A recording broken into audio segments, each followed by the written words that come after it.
Hello everyone, and welcome back to another G1 Transformers review. Now, as you can see, and no doubt by the title of this vid, this is a review of Generation 1 Headmaster Autobot Highbrow. Now, as you can see, he's modelled on a futuristic type helicopter gunship. Very nice sort of design, a little bit clumsily done maybe at the back end. It's probably its weakest point. You'll see sort of like why they sort of went with that a little bit later on when we do the transformation, but all round a pretty nice vehicle mode. This of course came out the same year as Scorponok, who I reviewed not so long ago, in around about 87, 88 I believe they came out. Really nice, really nicely designed. It does come with a couple of accessories. First of all, I suppose we should show his guns, which he does come with two. Now these are both identical. If I show you both, moulded exactly the same. There's no left or right, which is unusual. Some bots you do have to have a particular side for some of the weapons. They do have a nice little bit of moulding detail here and there on it. A few little bolts sort of moulded in on the back, and although it's hard to see, you've got little serrations, a little bit almost like venting detail inside those holes at the bottom there. But quite nice, similar sort of design to something like the old Maxim, the early sort of Gatling gun sort of design. Especially when they're fitted to the vehicle mode, they fit in holes under the wings on either side, and when they're that way up you can see a little bit more what I'm getting at, where it's sort of like the barrels at the bottom. So yeah, quite nice and quite sort of like almost like old-fashioned but still futuristic. Now, one feature it does also have, if you've only got one of these guns, you can mount it under the nose, which I'll show you there. You've got a hole, and you can just peg it straight into the hole there, and it becomes like a nose cannon.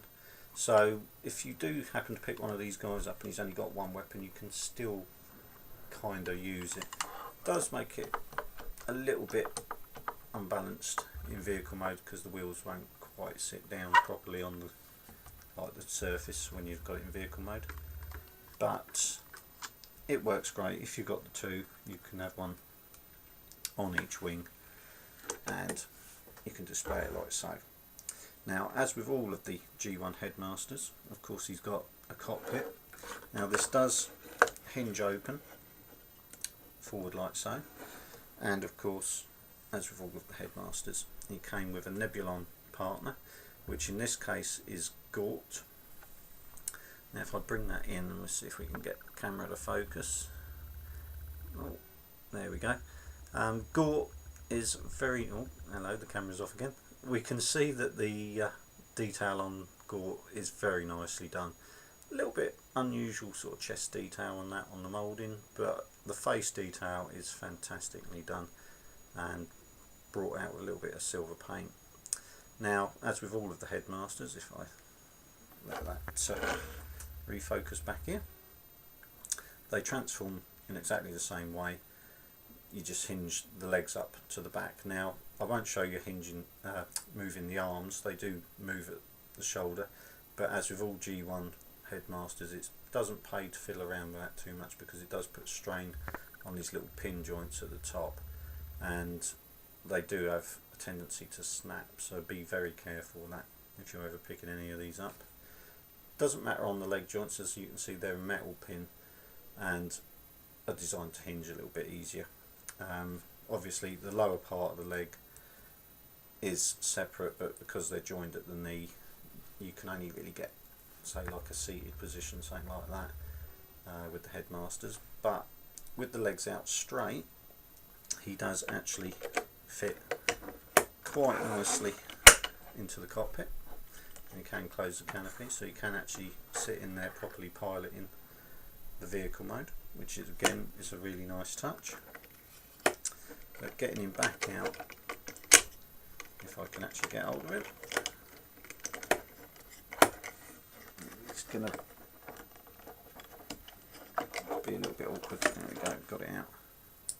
Now, with all of the Headmasters, to transform it, like I say, you just hinge the legs up to the back like so, and then the last bit is to just flip over this cover at the front, which reveals the robot face, and again it's nicely moulded, and again the face is picked out nicely with a bit of silver paint. So a good Headmaster, this one. It would have been quite nice if they'd have just made the legs a little bit more the same width as the arms, just to make the head a little bit more uniform in size, but that's about the only real downside with the Headmaster line. Anyway, putting that to the side, I take the guns back off, close the canopy up. Now in helicopter mode you can of course just about spin the rotors. They are a little bit temperamental. If you don't have the sides quite tilted correctly, the propeller will just sort of catch on this back engine part. But as with this one turns better than the others. It's over 20 years old, let's be honest, it's getting on. You're going to find odd little faults like that in a toy this age. It does of course have Autobot logos. There are a few stickers missing off this guy. I must label him at some point. And if I can get it in close enough, he does of course have a rub sign. If I can get that to get in close enough, I don't know if it's going to play ball and actually still work. Or you might, if that focuses quick enough, you just about see the Autobot logo showing through there. But all in all, a really nice vehicle mode, one of the better ones of the Headmaster line. Now getting to his transformation, now I'm going to see if I can just lift the camera up and back, reposition it a little bit, because he's got a reasonable height and we want to get him all in. So there we go. Now with Highbrow's transformation, a very simple box transform. First of all, fold up all of these propeller blades. Now each blade is separate from one another and they're sort of like in a click position sort of thing, like a cog, individually from each other, so you can just fold the blades right up so they form like one solid blade. Again, quite a nice feature on this figure that probably protects these blades. You often see these bots loose, missing their accessories, but the blades are often still intact okay, and I put that down to the fact of the way they've been designed, so that's a good idea. The next part is quite simple. You just need to turn the rear end round, effectively 90 degrees, and give the blue section a really good tug to the rear. If it will play ball like so. They are quite stiff after all these years, still a good joint on them, and that of course forms the legs, and as they come out you can see they're on the angle, so separates the legs a little bit. Due to that type of transformation, unfortunately there is no leg articulation, which is the real bugbear, as I say, with this figure, that this rear section couldn't have been designed that there could have been a hinge joint somehow at the knee. Would have been a little bit nicer, but like I say, G1 beggars can't be choosers with it really. Now with this waist part, this is the front, effectively the groin of the figure. You know this is the front because on the rear side you've got the screw holes, although it is effectively identical apart from those, but of course you don't want to see the screws at the front, so that becomes the front of the figure. Now to carry on the transformation, you want to turn the front of the helicopter 360 to bring the chest round. Now ironically this does then present all of the screws on the body to the front, which is a bit bizarre that they didn't make it that it was neater towards the front, so a little bit weird. As you can already see, it's starting to hinge. You've got a hinge at the top here which you pull back on the cockpit part of the vehicle mode, and that just sits back, doesn't clip in or anything, it just sort of sits back under its own weight, and that gets that out of the way. I'm sure you can see the basis for the figure appearing there. You take the side wing parts, which again all nicely moulded with a little bit of detailing underneath, which again wasn't really necessary but always adds to the figure. Hinge those round to the side, and of course you can sort of position the helicopter blades up like so, just sort of neatens them up rather than just having them swinging about. So doing the same again on that side, just swing it round and hook them over the top. And then quite simply you just need to get hold of these blue tabs, and being careful because a lot of the G1 fists can be a bit temperamental. You don't want to break these tabs off. You just slide out the fist and it will get to a stage where it will click down, I believe. If not quite a click, just get tighter. There we go. And you want to get the blue tab right to the end of the slot.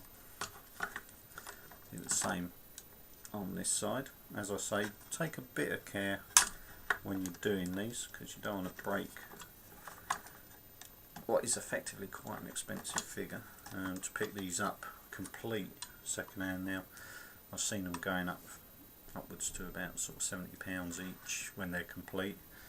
Like I say, probably missing a couple of little sticker details. I think there is a couple of missing ones off the side of the helicopter cockpit, which doesn't really actually add a great deal. I kind of prefer it actually blank on there, but I have a feeling there could be some other details just on the chest and the arms when you've got them complete.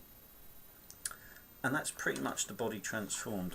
And again, this is another weak spot to look for. If you're buying one of these hinged panels for the chest, these hinges tend to break. So when you're transforming it and you want to open the canopy, obviously you have to open it from the top, but support the hinge with your fingers as you open it round, rather than letting it trying to push and bend, effectively bend the pin, and then that, of course, if the plastic's brittle, it will snap. So take great care when you're transforming and opening up these little chest cavities, because that again is a thing. You're going to have to buy another one just to use as a junker, just to replace that, and knocking out those pins can be a real pain, trust me. Anyway, we've now got into the stage where he's a bare bones figure, no head, and of course you can see the old sticker still in there, speed, strength and intelligence. So of course in the old Japanese style, you go head on, stick the head in the top, and it brings up his tech specs. So you get a medium speed, slightly above height, average strength and good intelligence, which doesn't quite figure with the actual cartoon character, because he was supposed to be more intelligent and less about the fighting sort of side of things. So again, not quite sure how that quite works out, but then there's always been inconsistencies between cartoons and actual sort of character bios as such. But there you go, so that still works. And again, just be careful folding that back. And that is Highbrow. Now of course you can peg his guns into his fists like so. Of course you could always peg them into the holes where they were in vehicle mode, and you could have them as sort of arm cannons, but it's better to have them in his hands. I think it looks nicer. But yeah, a pretty good bot. A little bit lacking. If it just had a little bit of leg articulation, would have made a great deal of difference to this actual toy. A little bit kibbly on the arms because of the wings and the propeller, and obviously you've got a great big canopy sort of backpack hanging off the back end of the figure, which again, well, slightly detracts. But then of course if you're displaying this guy, you're going to look at him from that angle, looking at him from the front, so it's not the worst thing I suppose in the world to see him that way. And just again, it would have been quite nice. It would have been quite nice if, rather than showing all these screws, if the camera stops having a focusing fit, if they'd have done something to actually have hid these screws, if they could have done it that the parts fitted together and the screws had been on the side, would have hidden them a little bit. But I do find it a little bit odd that they worried about doing the transformation so you don't need to see any of the screw heads on the bottom of the figure, yet you see all of the top half. Bit bizarre that, but yeah, like I say, it doesn't hugely detract from the figure when you consider the age that these guys came out at. I suppose you should be lucky that they were as good as they were.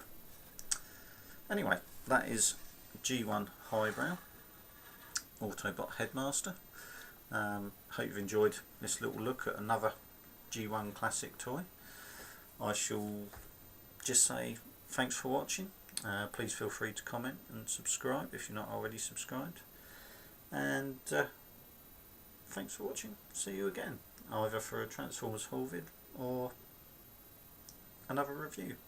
Thanks for watching.